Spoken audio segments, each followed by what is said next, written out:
All right, so here is a lab where we're going to explore mounting Portworx persistent volumes on Kubernetes in a Portworx 2.6 environment. So here we have a Kubernetes environment. We can type kubectl get node to show that we have 3 worker nodes and 1 master node. The lab is asking us how many storage classes are available and which ones are available. So what we can do is type kubectl get storage class. Here we can see 3 pxsc, sc shared, and stork snapshot sc. So we can go ahead and select these. And which one is shared? By naming convention, this is the shared one. But if you wanted to actually know what was in each storage class, you could use kubectl describe sc and then the name of the sc. Here we can see that the shared v4 flag is true in the parameters. So we do in fact know that this one is shared. Next, we need to create a persistent volume claim.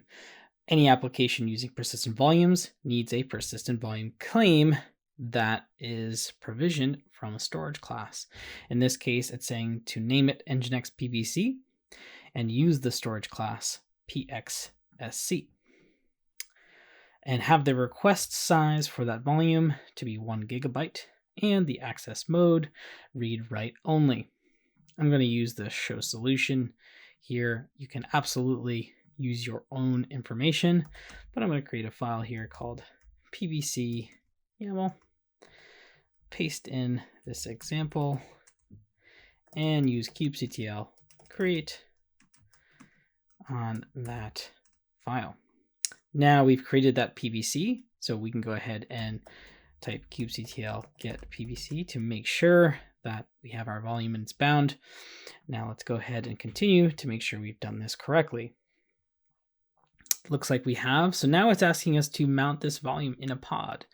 So to create a deployment called nginx, using the image nginx and the PVC we just created, and we want to mount it to var www/html. There is an nginx example in the local directory, which you are absolutely welcome to manipulate and use. If I look at this file, you can see it has a section in it that allows you to create the needed information. I'm going to use the solution here, which has this information already in it, and we'll walk through exactly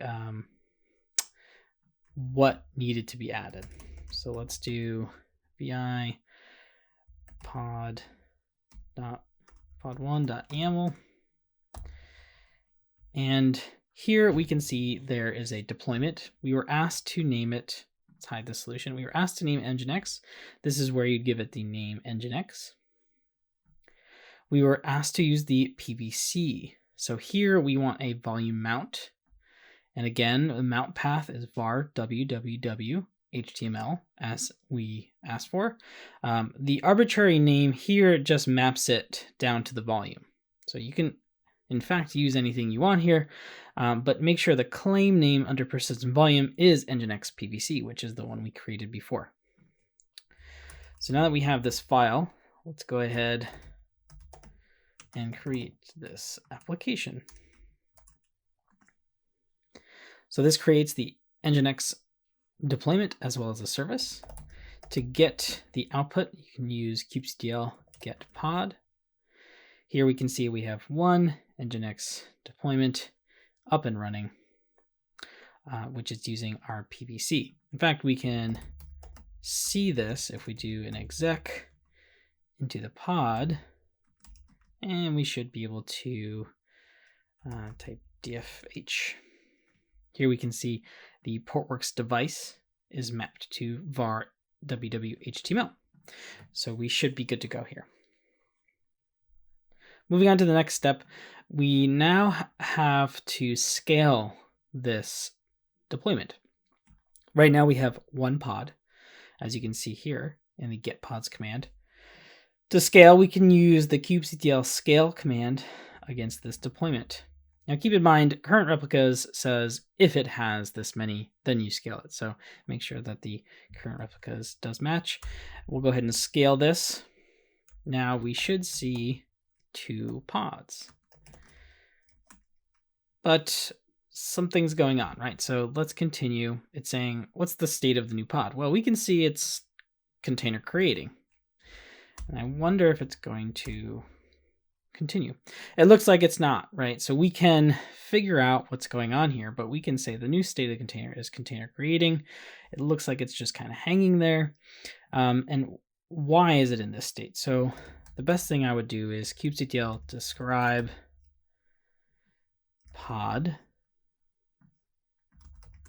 and then that specific pod. Down here we see a failed mount, and it looks like the volume is already attached to another node.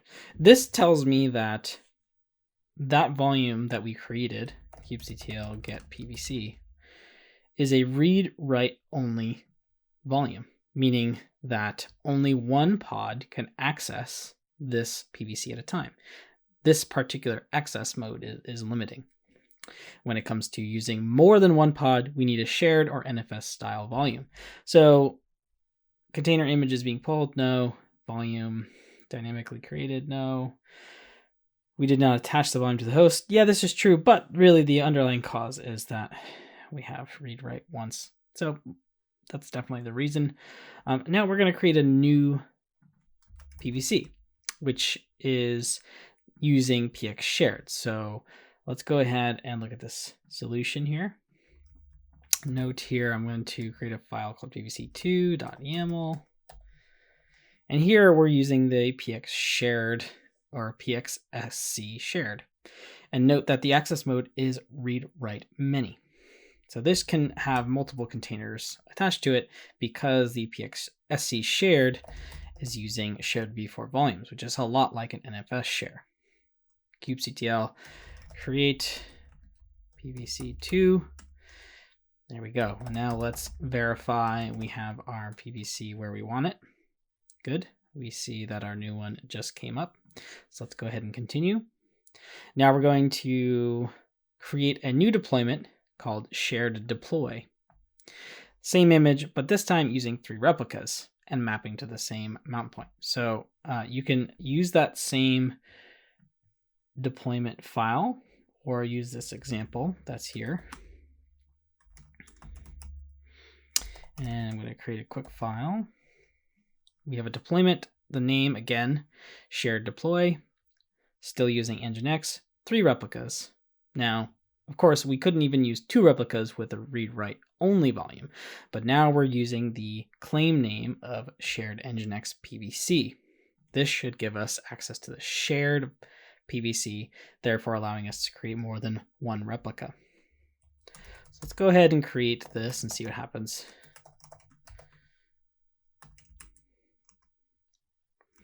Okay, so now let's take a look at what our containers are doing. So we can see our old container that was trying to use the read-write only volume is still container creating, but now here is our new shared deploy. You can see after 20 seconds, all of them are up and running, and they in fact access the same volume. And again, we can verify this the same way, kubectl exec pod df-h.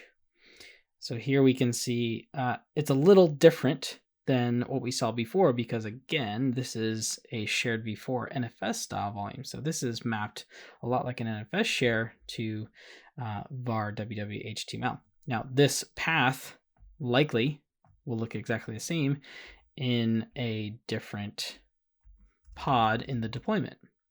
So as you know, there's 3 replicas here, and we just looked at the 2phx9, this first one. So let's go ahead and take the second one and map it here. So cool, we can see that it's the same exact volume name.